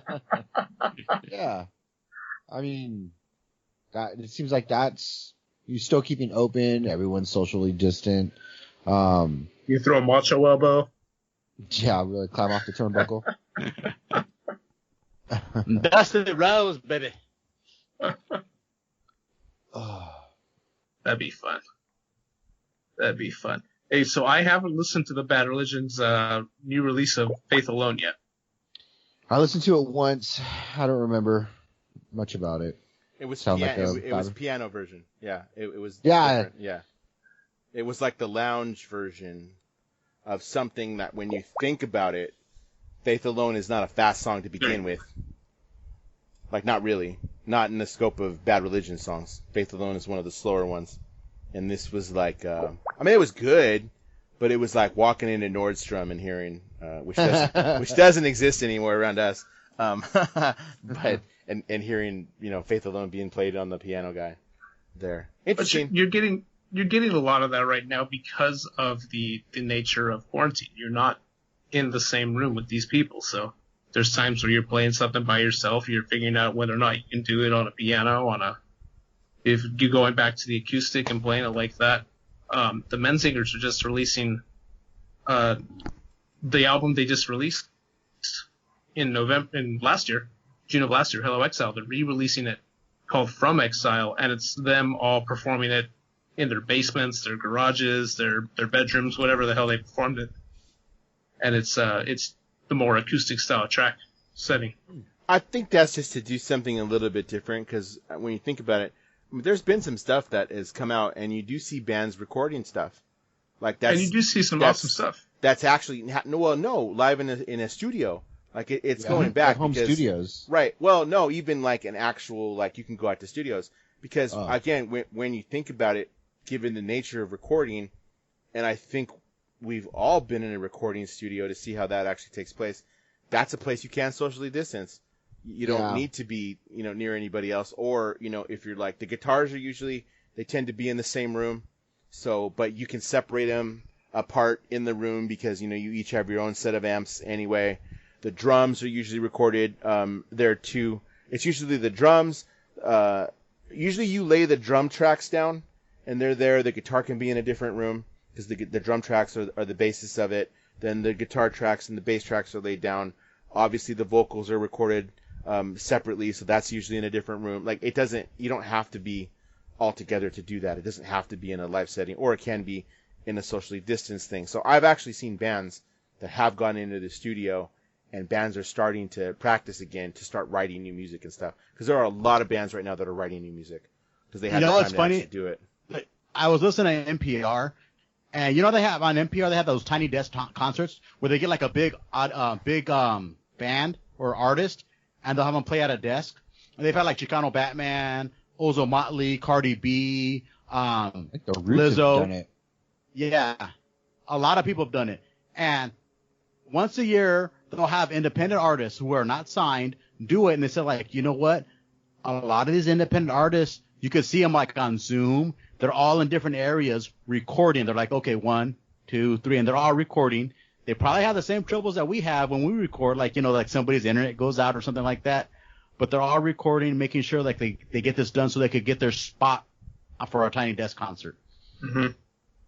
Yeah, and you've seen a lot of those quarantine videos, a lot of them, and it takes some special software to do it because you have to sync it up. So basically, what looks like they're recording together, they're not. It's mixed together, and then, because you can't. Zoom or, like, we use Skype to do this, but it doesn't have the bandwidth for a concert like that because it's too choppy. Our podcast, admittedly, you know what? Honestly, our podcast sounds pretty good for the way we're doing it versus how we would normally do it, all sitting at the same table with the sound mixer. But, it just doesn't work like that with music. So there are some special, and that actually went up earlier as a quarantine because I saw some videos. I saw Goldfinger. I think I saw Goldfinger do it, and I was wondering, like, how did they do this? Because I couldn't do that with Zoom. Less Than Jake has done it. It's them doing a recording and giving it to somebody else, and them using that program, which shot up. I can't remember the name of the program, but that program is making money right now because that's what people are doing to keep themselves entertained, and that's how bands are, putting stuff together. So it's an interesting concept. I think it's pretty cool. That's not going to go away, honestly. We've heard for years, we've been hearing for years of bands who live, like their members don't live near other members, so they would record some stuff and send it off, mail it or email it or however they wanted to get it to somebody else, and they would take it and add their piece to it and send it back. That was common to begin with before all this. Okay. This is just so do you remember? There was a band a long time ago, back in the old showcase days. Like this is like a H2O fucking playing the showcase days. So it was called Creep Division. I remember that. And it was good. Yeah. It was good riddance, and somebody from Sick of It All, who were just doing were like they'd like did a collaboration. I'm like, well, how the fuck do you collaborate when you guys are like New York and L.A. or California? I'm not sure where exactly where Good Riddance from. They're like Santa Cruz. We just send mail tapes. Yeah. Have you guys seen the video on YouTube of the bands? It was Max Weinberg was playing drums.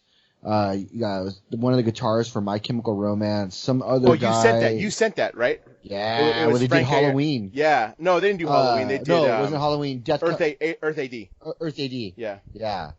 That was awesome. Yeah. That was very well done. So that's a comedy series. Edited. Did you know the guy that was playing one of the guitars that's a comedy series? No, but I know they've done different. I know they've done different songs. It's a comedy series, and what's that dude's name? Crap, it's bugging me. But it's a knockoff on somebody else, and that's what he is. He's supposed to be like this death metal host of something, and the whole thing's it's a gag. It's a gag, but it kind of caught on in the metal community type thing. So he brought it was Jamie Josta was the singer, right? Yeah, yeah. Jamie Josta. So they got it's pretty cool. I thought it was really good. And I showed my daughter actually because I was like, look, it's Frank Iero from My Chemical Romance, and she was like, oh, who's this? And the drummer is from who was the drummer again? It's Max Weinberg. Oh yeah, it's from Bruce Springsteen, Jay Weinberg's dad. Yeah, freaking like the Bruce Springsteen guy. I was like, whoa, what the hell's he doing here? You got your book, Rick? I got my book. I wanted to do this so Xavier could take a picture, and because there was a thought we were talking before on break. You know, I did get the book. I've only read the first chapter so far, but it's of course. They're talking to the band in the biography. Jim Rutland is the main author. He's been writing for Flipside forever. Oh wow! So he did that, and then he was anything he needed to verify or double check history wise. The BR page, the Bad Religion fan page, on Facebook and Instagram, they were really really helpful with him building that. So the first chapter is the only one I've read. Like I said, I'm enjoying it so far. They talk about the formation of the band, the guys meeting in high school, how Greg wanted to start a band super bad, and he envied Brett because Brett had been in bands. Because Brett had a PA. That was the other reason. Brett had a PA. And he had some influence in bands. Brett was kind of doing the new wavy type stuff, and then he and Greg ended up going to a Ramon show, and that's when Brett was like, I can do this. Let's do this. You know, being involved in that, and then just even the first time that they actually got into a legitimate studio recorded, they were recording an album, they were recording an EP before they did any shows. Wow. Which is something that you don't think about. You think about it the opposite way usually. These guys were like, no, we want songs on record, we want songs on tape, whatever they did. And that first time Brett was in a legitimate recording studio, he's like, they said he was in awe, like he was absorbing everything and soaking it in, like even from there, and as a 17-year-old kid, that he knew what he was going to do. That's kind of cool. That is. I got the book too. I read about 3/4 of the first chapter. So most of what you just said, I have already actually read. It's not a hard read, honestly. It's not a hard read because it does read because the author is a guy that wrote for zines. It reads like a zine. That's cool. It kind of does. Like it's an easy read. Not insulting in any. That's not insulting in any way. But it really like you can just go through it because the guy he's just telling a story. So if you ever read a zine where it was like the columnists, not necessarily interviews, but the columnists where they were just telling you stories about them being on tour or something like that. That's what this actually reads like. I think anyway. Rick, what do you think? I thought it was a really easy read. Yeah, it's a very conversational tone. You do get some of that. You do get some of that interview style where he'll chime in with a quote from one of the guys in the band and things like that. So you do get that kind of. It's a 300-page zine. That's actually really cool when you put it that way because there's a lot of people that grew up, especially our age, reading zines. Yeah, and I read. I have a book about the Misfits that's kind of the same thing. That not that it's a hard read, but it's a harder read because it's not written the same way. Like that's written more like a almost like a thesis paper. Honestly, it's a very conversational tone, like Rick was saying. So it is really easy to read because it is just like you're reading a story about a bunch of guys. Like that's actually what it is. So I do actually recommend picking it up. Amazon has it. I think it's $25 hardcover. It's pretty good. Did anybody watch the Q&A? No. I did actually. I get to, and I think it's if you signed up for it, I think it's archived. I was able to watch most of it. It's a little bit over an hour, but I was able to watch most of it. Interesting stuff. They told a few stories, from the book and just kind of little things here and there. Took a few fan questions. They were supposed to have done another one. I think that was more like just fan questions that had come in. But one of the things I found interesting from the Q&A was you get to see the difference in who these guys are as people because their sound kind of came just them all coming together, but it was Brett during the Q&A that had mentioned that, you know, once you get, because Greg plays a lot of instruments. Greg is multi-instrumentalist.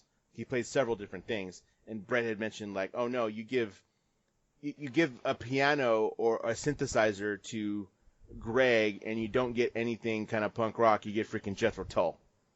and that's kind of like knowing that, you know, Greg Graffin's kind of solo stuff and all, you know, like his background is like that. That's very freaking true. Yeah, like, you get some kind of weird, you know, little different arrangement of stuff.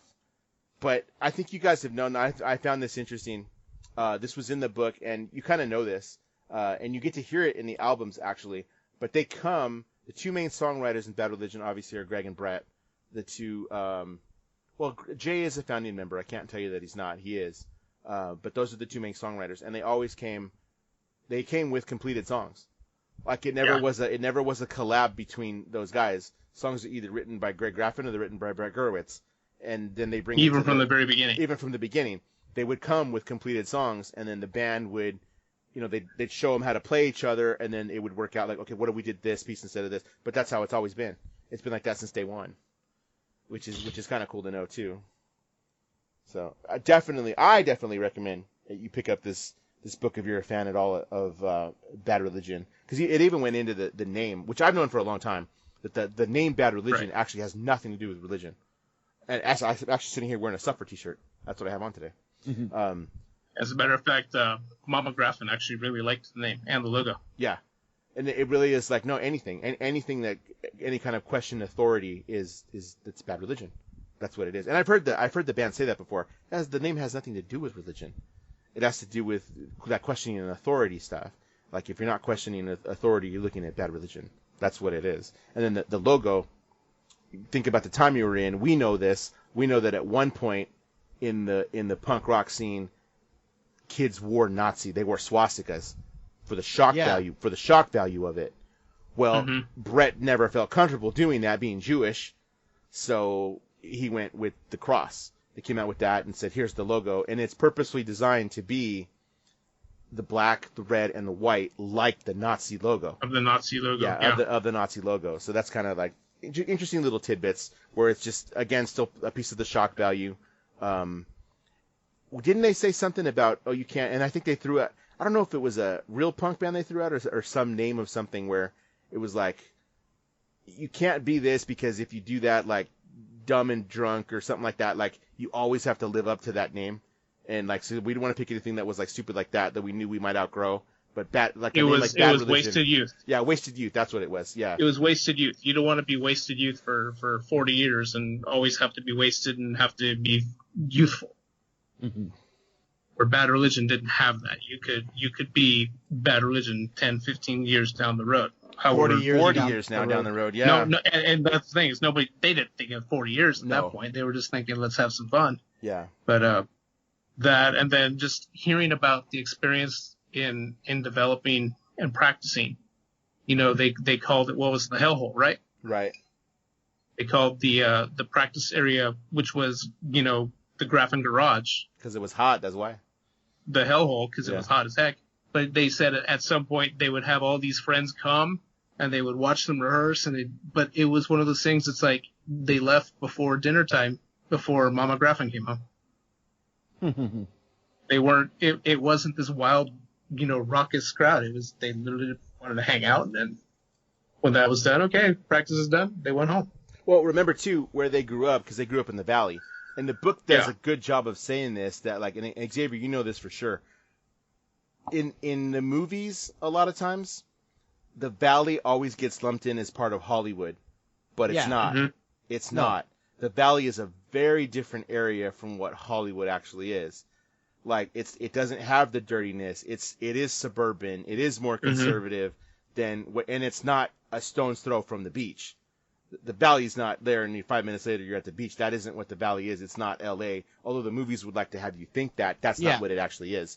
So these are kids that grew up, you know, in the Valley. So of course the area is just it's a higher socioeconomic area. It tends to be more conservative. They're putting out this kind of music that's a little bit melodic in nature, which is not like bands like Black Flag who, you know, are on the beach, Hermosa Beach, suicidal tendencies, you know, a little bit later, a couple years later, which are they're more violent. That's not what these kids were about, like at all. It really was like, we like this. There's a little bit of rebellion, but you know, mom's coming home, so we kind of we gotta wrap it up. And that's not what Black Flag and those type of bands along the beach and in Hollywood proper, LA proper, were about. It was a different story. And at that time, you know, Brett and Greg were both, one of the things they bonded over was the fact that they were both kind of intellectual for teenagers. Yeah. You know, they did have that. They were reading, you know, philosophy books and things like that. So to be able to have that, and then they're putting that into their music, you know, it's melodic and it's got that thought process to it, and it's got you know, just that but still has that idea of the rebellion, of teenage rebellion. We talked about this not that long ago, but like to this day, I still look up words in Bad Religion songs. On the newest album I did, I was like, what the hell does that mean? Because I didn't know what it was. Phantasmagoria's the same we call it first. Yeah, well, I had to look at the latest album was Halcyon. What the hell is Halcyon? Means peaceful, by the way, guys. Means peaceful. Or the greatest two songs ever. Under the first greatest two words ever. Unrepentant Vagabond. Start an entire album with the words Unrepentant Vagabond. I think that's more syllables than any NoFX song ever. Yeah, let's not talk about NoFX. That's completely different. Oh, no, let's talk about NoFX for a second. Does any more Bad Religion? Because I want to mention something in NoFX and we go into sports and wrap this baby up because it's getting long. If you haven't got the book, get the book. Yeah, no, I do recommend. I recommend you guys both being fans of Bad Religion. Dan, right about this week is the anniversary of when that album came out and when we went to go see him. Oh, really? This week is the anniversary. Yeah, that was some of the last shows. And I believe the book has some photos in it, and I think one of the very last photos in it, because it's kind of chronological in the photo sections, is from the Palladium show that we went to. No shit. Yeah, because it does say Bad Religion at the Palladium, and just what they had on, I was like, that's the show we were at. Because I remember what Jay had on. I don't know why it sticks out of my head.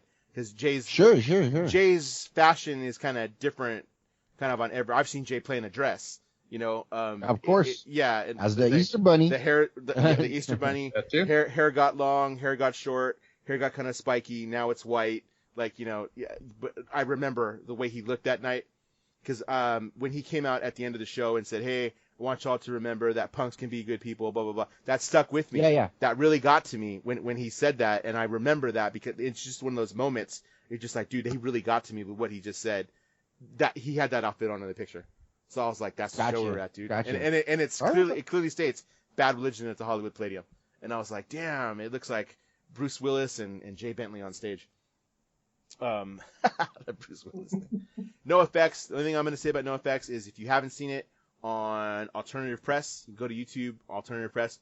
Fat Mike went through the top 30 most important Fat Records releases, which I thought was an interesting.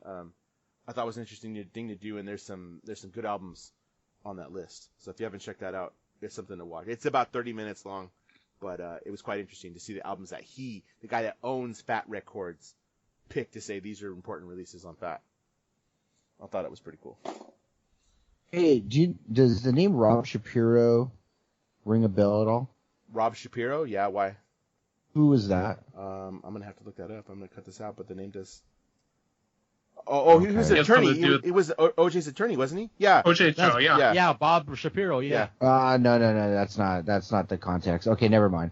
Well, I'm looking at the audiobook version of Do What You Want, and Rob Shapiro is the narrator. So I was just wondering if it was. It might be somebody from NPR. Rob Shapiro is an actor who voices the exalted Ruka the Wanderer. Can you hear me? Yeah. Okay, yeah. No, he's an actor. He was in Don't Mess with the Zohan, 1,000 Ways to Die. Okay. So he has some. Okay. He was an actor. Yeah. He was on CSI, dude. Okay. It's like the original one. So, yeah. But the Rob Shapiro that pops ahead is OJ's lawyer. Welcome to the Thunderdome. Hold on. Can I ask you a question? What is that? Like the WWE thing, not the I know what the other Thunderdome thing is. Is that tomorrow? No. It was tonight. It's Friday. Okay. I don't know what it is, but I saw somebody in the group that we're in, the wrestling group that we're in online, posted up a bunch of Guess Who pictures as the faces in the background. It was Guess Who. Because that's what Big E said when he saw the test shots of it. He says it looks like a giant game of Guess Who. So what is it, dude? I have I really don't know. It cannot keep my attention. WWE is so bad right now. So they've moved out of the Performance Center, and they have a lease at the Amway Center right now. Okay. Which is usually a basketball stadium, right? Probably. I believe it's usually a basketball stadium. Or arena, whatever you want to call it. So they've taken and they've invested a ton of money in updating. They're going back to using pyro. They're going back to using special lighting. And they installed something like 1,000 LED displays. They're using drones. So they're setting up this whole thing so it's a virtual experience for the fans. They sign up and they're projected onto one of the screens in the arena. So you're getting crowd reaction, you're getting the faces and things like that. And I guess there's a ton of rules, there's a ton of guidelines that they can kick you out at any time that they feel you're being inappropriate. If any FCC fines come down because of your behavior and they know it was your behavior, they're going to try to make sure you're paying the fine, not them. Okay, so they're allowing fans into the crowd? They're allowing fans into a virtual crowd. So all the fans are doing this like us. You know, they're on their screens, but they're being projected onto screens in the arena. Okay. Oh, so it's supposed to kind of swallow the entire view? It's everyone's watching you? Yes, exactly. I see what you're saying. So imagine watching, if you watch the convention this week at all, you saw when Harris or Biden did their speech, they had the video wall on the side. So they were waving to the people were clapping to them right there. Imagine that for the entire arena. Okay. That's all I have to say. Okay. Yeah. So why they called it the Thunderdome, I have no idea. Welcome to the Thunderdome. Exactly.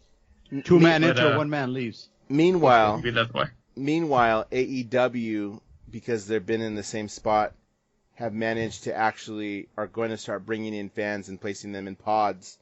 I just saw that. We're talking about earlier. So it's like the tickets are only sold in groups. So, you buy 4 tickets. Okay, your group of 4, you sit here spaced out at 10% capacity or whatever it is. So it's not going to be long before we see crowds kind of back in the AEW. Who we have admitted has been doing this better all along, as far as handling the crowd stuff. But Thunderdome, okay. I guess I'll watch SmackDown tonight and see what. It's one of those things I'm curious between that. They're not doing it for NXT tomorrow, but they're doing it for SummerSlam on Sunday, and they're going to the Monday. So everything else other than NXT staying in their Full Sail will be at the Thunderdome. And you can see it really does look like a bunch of Guess Who faces. Interesting concept. Does he have a beard? Who? They were testing it out, I guess, yesterday or Wednesday, and they were having, you can see Jake Atlas is in that photo. He was coming out to Braun Strowman's music and the pyro and stuff like that just to see what the lighting looked like and testing the lighting. They had a few people that could peek in and watch, of course, and then they kind of reprojected him over and over in the arena to get the feel. Okay, this is just a bad idea. I mean, really, it's just not a good idea. I wonder how long this will last. At least 2 months at this point. Because of the lease? Yeah. Okay.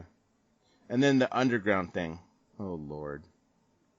I haven't even seen it yet. I just don't know if I want to watch it. They don't do anything with it. You're not missing that much. You're not missing anything. They don't do anything with it.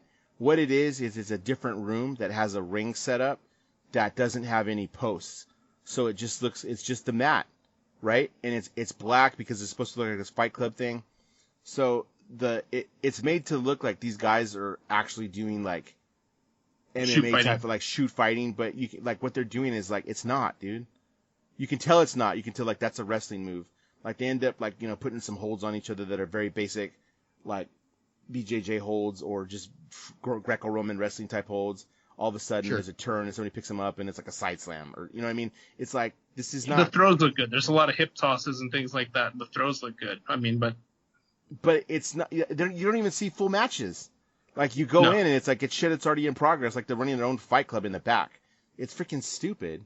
Like I mean. And when you do see a match here and there, a full match, but it's a highlight reel. It's like a UFC highlight reel. The match is over in a minute and a half. Gotcha. Yeah. So on Monday. Eric from the Viking Raiders took on Dolph Ziggler. Okay, I'm sorry, dude. You get Dolph Ziggler. Dolph Ziggler's a freaking like champion wrestler, like Greco-Roman wrestler. He did win, but in my head I was like, dude, if this was really a shoot, Dolph's taking this guy. Like 100% Dolph is taking this guy because so Dolph's a legit wrestler. No, okay, so it's not like that because the Brawl for All was legit. It was real. It was just those guys couldn't fight. No, this looks like it's shoot fighting. They grapple. They do that. You know, you put a submission hold. But, like, as soon as you get Dolph in there, it was obvious Dolph can wrestle. Because he would do something, and then Dolph would kind of take a spin on him. He'd go around the back. Next thing you know, he's got him, you know, hooked from the front. And it was just like, dude, Dolph's going to, like, no. Like, this, I don't even believe this because if it were real, Dolph would have already, like, tapped this guy out. Like, 100%. Like, yeah, it wasn't a thing. It's weird to watch. Like, I don't even, like... I just fast forward through it, it's so short. It's like 30 seconds to a minute, and you're just like, whatever. Uh-huh. I don't know where they got the idea. That's in the other Thunderdome. Yeah, what I Your picture. It's weird. They're losing right now. It's bad. It's not good right now. The two main shows are not good. I'm still enjoying NXT, but the two main shows are not good. You know, the only thing weirder than WWE right now is Marty Jannetty. Oh, that guy. Oh, Marty. Explain some stuff, Xavier. So, Marty Jannetty just basically came out and he was arguing with his girlfriend. And he said, don't fuck with me because I've already killed somebody. The first one when I was 13 years old. Some derogatory term for a gay person. Starts with an F. Tried to mess with me when I was buying weed from him, and I fucking threw him in the river. I didn't want to tell my brother because my brother would have killed him. Wait up, he's already dead, and your brother would have killed him. What the fuck? Anyway, he's had a history of some weird stuff, though. So are they actually investigating this? Yeah, they are investigating this. Well, they went to go do a home check of him, for sure, because he's had issues. He's definitely had issues with drugs. Like, that's well known that he's had issues with substances. So, they already knew that. So, yeah. I mean, I don't know. That dude has gone through so much stuff and this crazy stories. You don't know what to believe. You really don't. Do I believe that? I don't. Why? Because I think the good dude's just that messed up. That didn't happen. He's just telling tall tales. I mean, he tried to jump through some glass to get away from Shawn Michaels, dude. I knew that was gonna happen. You can't be that insane if you're doing that. Yeah. So I don't. But he posts some weird stuff all the time. That's not the first one. Is a thing. He's insane, man. His girlfriend is 20, dude. Because wasn't he dating a 20-year-old girl or He posted and I saw somebody shared it and I saw it. I'm like, oh my gosh. He posted a picture of this. Supposedly a girl sent him, and he was trying to ask if she looked 20. Oh, because she was telling him he was 20. Yeah. And that her mom was wait. Her mom was the biggest fan of him, but she was going to get to him first. Wait up. So he's saying that he could be underage and he wanted some young piece of ass. She could actually be 17. He was trying to say he didn't want to have that. He didn't want to get himself in trouble. So he's trying to make everyone else look. Everybody else thought she was 22, type thing. But it's wow. He's always talking about his girls in different cities. Oh, whenever I'm in the city, I always went to go see so and so, and I loved her so much, and this and that, and. Which might not entirely. That might be true. That's knowing the era he came from, that's probably true. He was so he has hoes in different area codes. Yep. Yeah, and he was a midnight rocker. Yeah, man. He's older than Shawn Michaels. But and he was always quite a bit older than Shawn Michaels. But I mean, yeah, look at in the 80s, man. Those guys were it with the ladies. Look, I just hear the stories from the Rock and Roll Express, and if they got half the pussy those guys got, it's fucking amazing. Yeah. That guy's crazy though. Those guys are old, dude. Very. The Rock and Roll Express.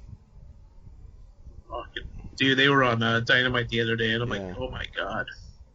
Ricky Morton still has that. He has that long white hair that still looks like that cut that he had in 1984. Like, you're just like, whoa, bro, come on. At this point, like, he doesn't want to cut it, because it's basically a trademark. That's exactly what it is. Yeah, it was okay. Well, no, remember he's the what? Didn't he do a flip over the rope? Like, didn't he do like a sunset? Man, what was it? It was way back at one of the AEW pay-per-views when it was still had fans in the audience. Didn't he do a sunset? What do you call that move, dude? When you jump from the outside over the guy and you try to do the pin or something? A sunset powerbomb or something. Something like that. He had to have the Young Bucks helped him get over. Like he couldn't do the Oh flip. yeah, when he got remember that? A powerbomb. Yeah, it was something like that. Yeah, he did a powerbomb. The Young Bucks helped get the guy up that he did it to. Because it was like he couldn't do it. There was no way he could finish.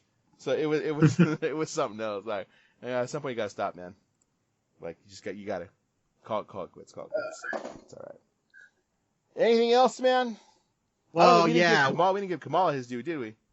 Nah. So Kamala, James Sugar Bear Harris passed away. That guy wasn't in a good area. I mean, I think he had both his legs amputated because of diabetes. And he hadn't wrestled in about 10 years. And I know if he could, he'd still be wrestling. But listen to Cornette. He was the nicest guy in the world. He couldn't wrestle for shit. That's why they had to come out with the Kamala Uganda Giant. Because remember, he would just be some guy who would just fight. And he couldn't even pin him correctly. He'd have a pin him on their stomach. And he had to, like, no, you got to flip him over on their back. And he had to do that to flip him over to win. Yeah, he was just all gimmick. Because he was a big dude. Didn't they pick him out of a crowd or something and say, hey, man, we need you to, like, he had no idea what he was doing? Or was he actually a wrestler before that? No, he had no idea what he was doing. Yeah. Like, even with wrestling school, he had no idea what he was doing. Wow. Is that why Kimchi was That's why you needed a handler. Brawler?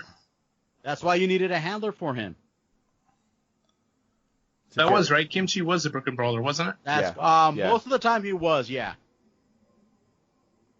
Steve Lombardi. Well, he came from the era when it was the gimmick type stuff. Yeah, it was. So, yeah. It was the show. Yeah.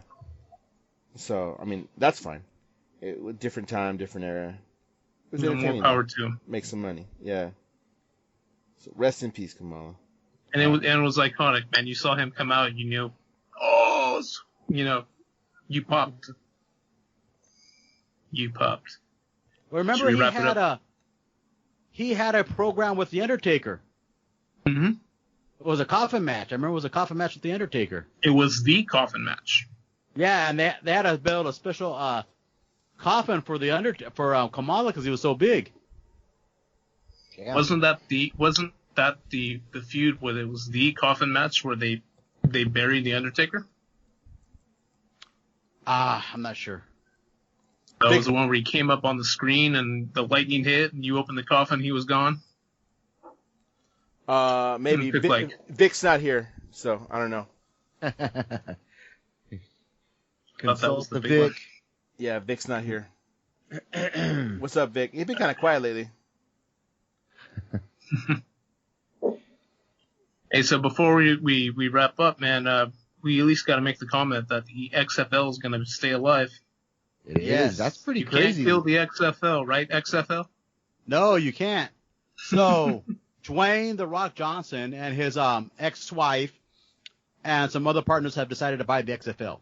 Now, I have more faith now that it will survive because The Rock has a passion for football. Vince McMahon doesn't care about football, really. Cared about bodybuilding. Yeah. And The Rock's wife is a financial genius. I mean, she's managed his career since he got divorced or since, like, they were married and, like, after his divorce. The Rock is not hurting from any money. Oh, I mean, no. Yeah. No. He's Well, the then think highest about paid it. actor this year. Hold on. How much did he pay for the XFL? 15 million, was it? 15. They split it 50-50. 15 million? Okay, that's one movie, bro. Yeah. That's one less movie. than one movie. Yeah. Yeah, because isn't he like a $20 million He'll still make man? a profit. Yeah. He's a $20 million actor. And think about this. He's the first minority owner of a sports franchise. Not like a team, a franchise. Yep. It's his. It's his. It's his and his partners. Yep. I think if they take a couple years to look at what's going on, they decide the right time when they're going to put out the product, this might work. Just knowing who they are. Well, we had talked about it before. We had Anthony on just when quarantine broke, remember? And Yeah. we had kind of actually agreed it's so much different than what it was, the first time, that it could actually work. There were some rules that we had talked about that were like, that's a fair rule. Yeah, okay, that's fair. Like, I think it would have. I think it would have cut on, not be as big as the NFL, but an alternative to it, a different league. I think it was possible. And I think with The Rock behind it, dude. You know what? Does it legitimize it? Especially with somebody like him, does it legitimize it? I think helps. so. I think so. Who is, like, in his own right? I mean, yes, he's a well-known actor and professional wrestler, but he's also an athlete. He's also a football player. Like he played a successful football player. Miami. Yeah. He's an athlete. He's a man who puts out multiple modes of content. I mean, he has the Titan games. He's done HBO series. He's produced these pieces. He has his hand in a lot of things. He's a businessman too. Well, a lot of that is his ex-wife too, because that's his partner. Yeah, and that's exactly the point, though.